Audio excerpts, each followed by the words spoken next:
Good morning, everybody. Good morning from Los Angeles, California. My name is Michele Tagliati, and I'm a movement disorder specialist at Cedars-Sinai Medical Center in Los Angeles, California. We're here today to review the the results of a study on the use of a GLP-1 agonist named liraglutide in Parkinson's disease. The use of that diabetes medication in Parkinson may become a surprise to many, but in reality, the affinity, the parallel course of diabetes and Parkinson has been a subject of study for many years, since the 1960s. So over 60 years ago, the idea that concurrent diabetes might affect the onset and the progression of Parkinson's disease has been an object of study that has led to the realization that having diabetes can not only increase Parkinson's risk, as we can see on this meta-analysis recently published in Movement Disorders, but also can make the progression, both motor and cognitive progression, worse. So having diabetes basically predispose people to have Parkinson's disease, and a worse type of Parkinson's disease at that. Where does this association come from is not fully understood, but there is a common trait between Parkinson and diabetes, that is insulin resistance. Insulin obviously is the hormones that allows our body to use glucose, to let glucose enters our muscles. And it's pretty clear by now that about half of patients with Parkinson, even if they don't have diabetes, might actually present with insulin resistance, especially if they're overweight. This is a study that we conducted a few years ago, and you see how in obese people with Parkinson's disease, over 80% might have insulin resistance, overweight about 50%, and even people without excessive weight, body weight, might have an incidence of insulin resistance. And insulin resistance obviously is the main risk for type 2 diabetes. This realization brought to the foreground this idea that manipulating this amino acid, this peptide, glucagon-like GLP-1, might help people with insulin resistance. This is obviously well known for diabetes, where these medications have been widely used over the past decade. But this might have a role in Parkinson's disease as well, if insulin resistance is indeed the common mechanisms that might lead to disease. And you can see how there are a number of GLP-1 agonists, but the two that we're going to look at a little bit more in details are exenatide and liraglutide, that you can see have variable levels of homology, of similitude with the native GLP-1. This is a study that was recently published by the group of Dr. Foltini in London, showing that people with Parkinson exposed to exenatide,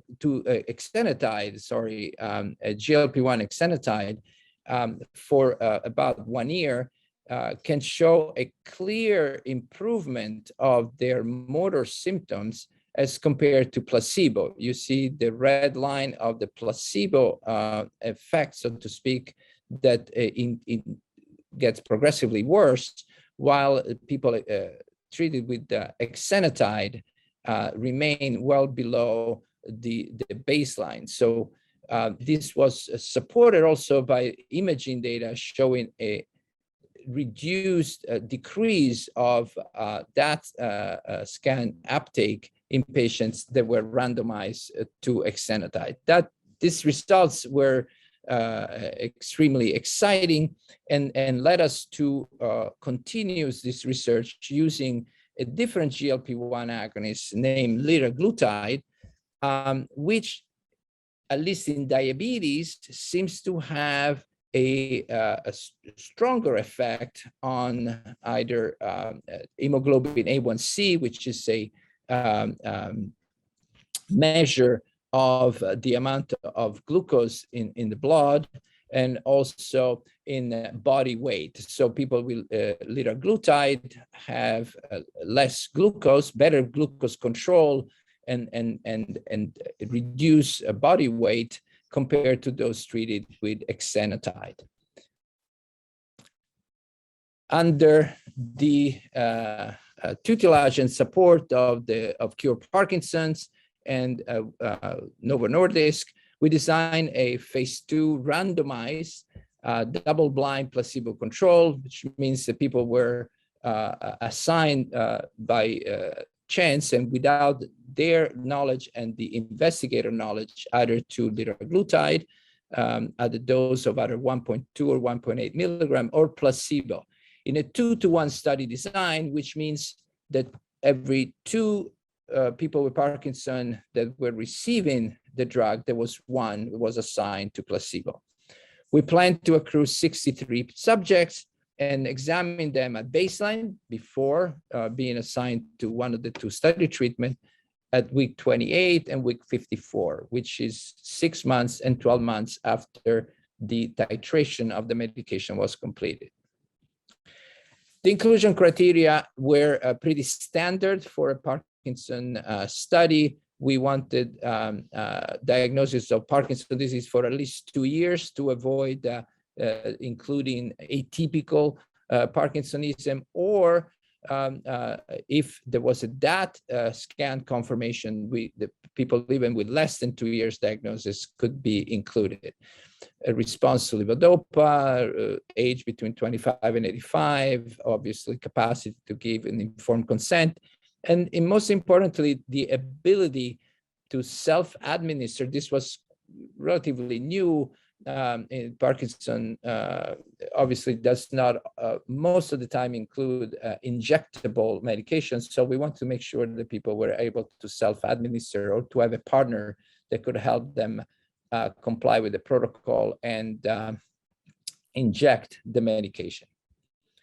Exclusion criteria, again, fairly routine, and we don't need to go through all of them, but definitely we didn't want people with dementia, with diagnosis of diabetes, or on anti-diabetic medication, and also people too thin that might get a risk to lose further weight with these medications. We have a number of outcomes. As you might know, you need to state your outcome before you start the study. And so we wanted to look at cognitive function, at motor function, and most importantly, a non-motor function, to try to include all the various aspects that can determine disability in Parkinson's disease. And then we had a series of secondary outcomes that we listed here, more details, so to speak, motor, cognitive, and most importantly, quality of life measure, including measures of peripheral insulin resistance. And obviously, we wanted to look at the safety of this medication in Parkinson's disease. We recruited our 63 subjects. We screened 70 of them. 7 did not turn out to be eligible for the study. And so 42 were randomized to study drug and 21 to placebo. 12 of them were withdrawn after studying the study medication. In other words, did not complete the study. 7 due to side effects. We'll see which side effects we had later on. And 4 to different problems that prevented them to continue the study, and 1 because they started to take a medication that was contraindicated for the study. This is a quick view at the baseline features of our population. You see, obviously, most of our patients were 60 years or older. 2 to 1 male to female ratio is quite typical for studies with Parkinson's disease. The vast majority of our subjects were not Hispanic or Latino. Basically 97% were white.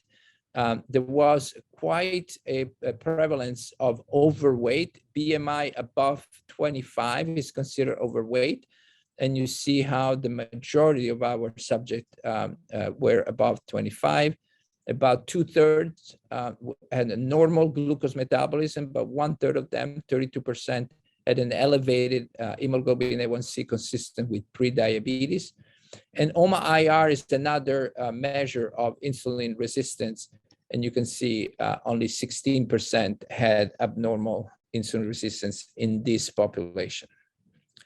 These were the baseline characteristic between motor and cognitive severity of the disease. And you see that motor-wise, they were fairly well distributed between mild, moderate, and severe Parkinson, while on the cognitive side, most of our subjects were normal, and only a minority were either borderline or with minimal cognitive impairment. And as we will see, this might have affected the results of our study from the cognitive standpoint. Last but not least, we followed the changes in medications. This was a year-long study, so some subjects had to adjust their medications along the way. And interestingly, the subject randomized to placebo seemed to have a higher need of levodopa or levodopa equivalents compared to those randomized to liraglutide. To be precise, this difference did not reach statistical significance, but because there was a difference, our statistician adjusted the results to account the changes in levodopa equivalent medication along the study. So all the studies, all the results that I will present are adjusted for the changes in levodopa equivalent in medications for Parkinson's disease. And here are the outcomes. These are the cognitive scores. As we can see, the dotted line is the baseline, is where we started. And at 1 year, there was basically no difference between the active liraglutide and placebo groups. They were basically exactly at the same point. And again, as we saw in a few slides before, most of our subjects were normal. And so you cannot expect to be better than normal. So that might have affected the outcomes of the study. Maybe more research will need to be done in subjects that have some cognitive problems with these medications. In terms of motor score, we saw that subjects that were randomized to liraglutide did improve at 1 year, about 2.5 points of the UPDRS score in off condition. However, to our surprise, we had a big placebo effect, meaning that even subjects that were randomized to placebo score better in our objective standardized motor scale than at baseline. And so this washed out any statistical significance of the improvement, and let us wonder what happened. There are many reasons why placebo might have occurred, but that's what we observed.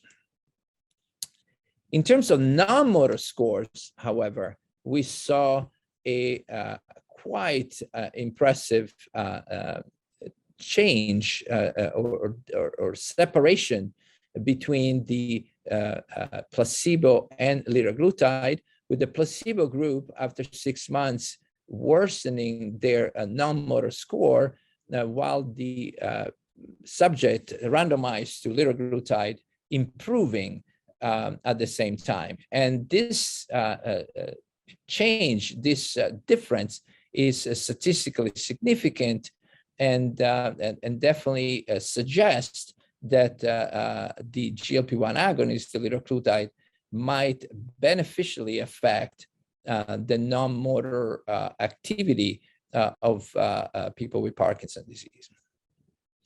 And when we look at the subdomains of the non-motor symptoms, we can see that results was not just the effect of some outliers, but every single, virtually every single subdomain, cardiovascular, sleep and fatigue, mood and cognition, urinary symptom, and other functions, they all seems to improve in patients that were randomized to liraglutide, or worsen less than the placebo, with attention and memory, interestingly, a cognitive subdomain performing at statistically significant levels. Secondary outcomes showed some very, very interesting results. Starting with the global MDS-UPDRS. What is the global MDS-UPDRS? Is a global evaluation of not just the motor aspects of Parkinson's disease, but also the activities of daily living, the cognitive activities, and the motor fluctuations that some patients might experience when taking levodopa. And you can see that the patients that were randomized to placebo gradually worsen over the years, as you would expect by virtue of the progression of the disease, while subjects that were randomized to liraglutide improve on the global UPDRS, and this difference at the end of the study year was statistically significant. So the global assessment of the Parkinson's severity favors significantly the liraglutide arm. Same for activity of daily living, which is obviously the sub-part of the global UPDRS. But again, subject randomized to placebo worsened gradually over the year, while subjects that were randomized to liraglutide improved with a statistically significant change. And what is notable in this is that the activity of daily living are reported by the subject themselves. So there is no observer bias, as is called in statistical terms. So these were basically the subject in the study telling us how they did in their activity of daily living over the previous week. So it's quite significant in my eyes. And again, when we look at the different domains that are explored by these questionnaires, we can see, you see that the blue line is the liraglutide and the orange line is the placebo, and the blue line in virtually all of these domains performs better than the orange. And in some cases, like leisure activities, turning in bed, getting out of a deep chair or a car, walking, balance, and freezing reached statistical significance. So quite remarkable outcomes. And this was confirmed by a different evaluation, which is the quality of life questionnaires. Again, the questionnaires that are filled by our study subjects subjectively, like they were giving us responses without any observer intervention or observer bias. And again, the liraglutide group showed an improvement compared to the baseline, while the placebo group appeared to slowly get worse, as you would expect, unfortunately, due to the progression of the disease. And this is a way to look at all these different activities and domains of quality of life. You see mobility, activities of daily living again, emotional well-being, and so forth. And all of them, the blue line, remain fairly stable in a subject randomized to liraglutide, while they get worse, sometimes quite worse, like in mobility, activity of daily living, stigma, and communication, in subjects that instead were randomized to placebo. Was the medication doing what it was supposed to do? This is an analysis that we conducted to make sure that the GLP-1 agonist was actually working as advertised. And so we look at changes in body mass index, basically changes in body weight.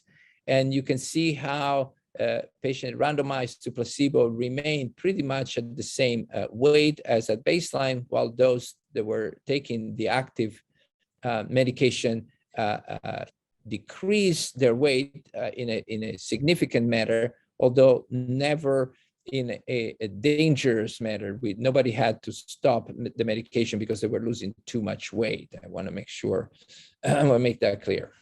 And hemoglobin A1C, which is again is a measure of glucose metabolism, how the body handles sugar, was also slightly worse in subjects that were randomized to placebo, and clearly better in those who were randomized to liraglutide, a difference that was statistically significant and shows that liraglutide was doing what it was expected to do, that was to improve the glucose metabolism in these subjects and slightly decrease their weight. So this is a summary of the results. Primary outcomes, motor and cognitive, were non-significant. Cognitive, this is at least our interpretation because of the basic normality of our population, and motor due to a big placebo effect, while non-motor symptoms, which are reported by the subject, so they're not something that the investigator look at, showed an improvement in patients randomized to liraglutide and a worsening as expected due to the progression of the disease in those randomized to placebo. And the secondary outcome confirmed these results in the global evaluation of Parkinson in the subjects, in the activity of daily living and quality of life, always with statistically significant changes favoring those who were randomized to the study drug. Safety showed quite a benign profile in line with what was already known in using liraglutide in patients with diabetes. We had a number of adverse events. There were twice as many in patients randomized to liraglutide and placebo, but I remind you that there were 2 times as many subjects in the active drug than on placebo. But you see there were no statistically significant difference in a serious adverse event. There were very few serious adverse events that did not distinguish the 2 groups. So they probably happen, but probably not as a consequence directly of being on the drug or placebo. And this is a big list of all the adverse events that we recorded. It's a very busy slides, but just to say that nausea and loss of appetite, which are 2 well-known possible side effects of GLP-1 agonists and liraglutide in particular, were the only 2 that clearly distinguished. You see 26 loss of appetite versus 0 in placebo. So clearly this adverse event, the side effects, was to be attributed to the drug. But nobody stopped the study due to loss of appetite or due to nausea. Is worth remember. And of note, after completing the year-long treatment in the study, 8 subjects decided to continue the study medication off-label. In other words, they went to their doctor and they had the liraglutide prescribed to them, open label, and we have amended our protocol to continue follow up this subject. And we are waiting for the second year of the study to conclude in order to see what happened to this subject that, again, elected to continue. They were so happy with that they decided to continue on their own. So in conclusion, Treatment with liraglutide improved critical feature of Parkinson's disease, including non-motor symptoms, activity of daily living, quality of life, and I want to add global assessment of Parkinson's disease. There was a large placebo effect that obscured, that washed out the possible effect of liraglutide on motor symptoms of medications. The significant lowering of weight, body weight, and hemoglobin A1C in the treatment group confirmed that the GLP-1 medication was working as expected.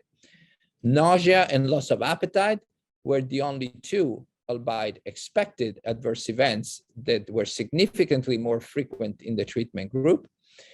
And in the end, these results validate similar outcome reported with other GLP-1 agonists, mainly exenatide in Parkinson's disease, and offer new strategies to treat the constellation of Parkinson's symptoms. We already have a very good medication for motor symptoms, but definitely something that can affect non-motor quality of life and other symptoms of Parkinson's disease is extremely exciting and welcome in the community. And I want to thank my team here at Cedars-Sinai. This has been a 5 years long endeavor between the designing, the implementation of the study. In particular, I want to thank Tina Wu, which is our senior coordinator. She was an absolutely incredible strength behind the study. Without her, the study would have never been completed. I want to thank Tina and obviously the entire team that made this study possible. And last but not least, I would like to thank the Cure Parkinson's Foundation for their support and continuous encouragement and advice to complete the study. Thank you for your attention.